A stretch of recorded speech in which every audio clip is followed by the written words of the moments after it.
Hey everyone, we're going to talk about some OSI layers and some introductions to Ethernet and IP. So, in the OSI model, there are 7 layers. You might see other models that only have 5 layers. Now, I grew up in the Douglas Comer and Ralph Drum's world where their books primarily focus on kind of viewing a networking stack as these 5 layers here, where the 5th layer in reality really encompasses the OSI layers 5, 6, and 7. And it's a simplification. And primarily that was really due to the fact that, as you're learning networking, you really need to learn the basics of the data link layer, the network layer, and the transport layer.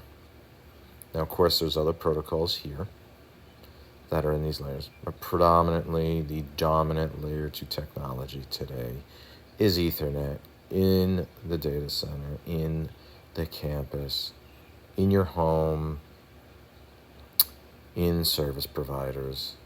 And the dominant layer 3 protocol these days is IP, or the Internet Protocol.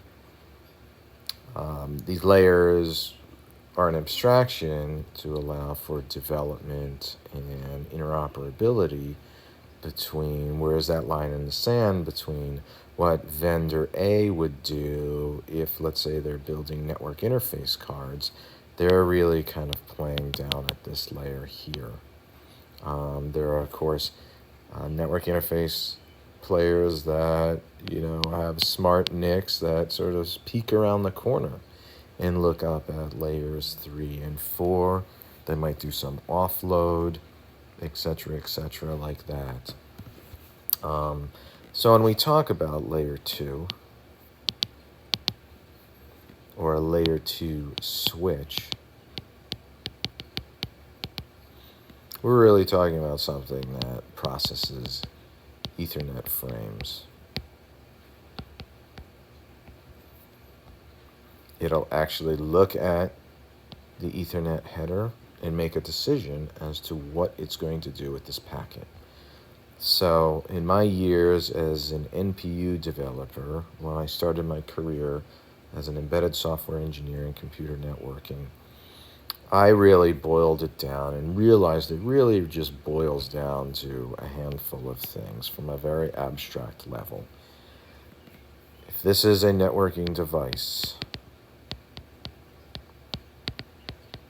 aka a switch, whether you want to call it a layer 2 switch, a layer 3 switch, a layer 4, a layer 5 switch, a layer 7 switch, whatever. In essence, a packet comes in and either one packet goes out, many packets go out,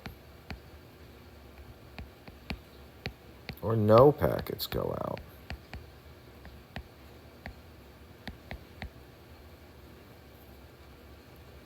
And that's really sort of the fundamentals of what a switching device really does. And I will get into more of that in other videos momentarily.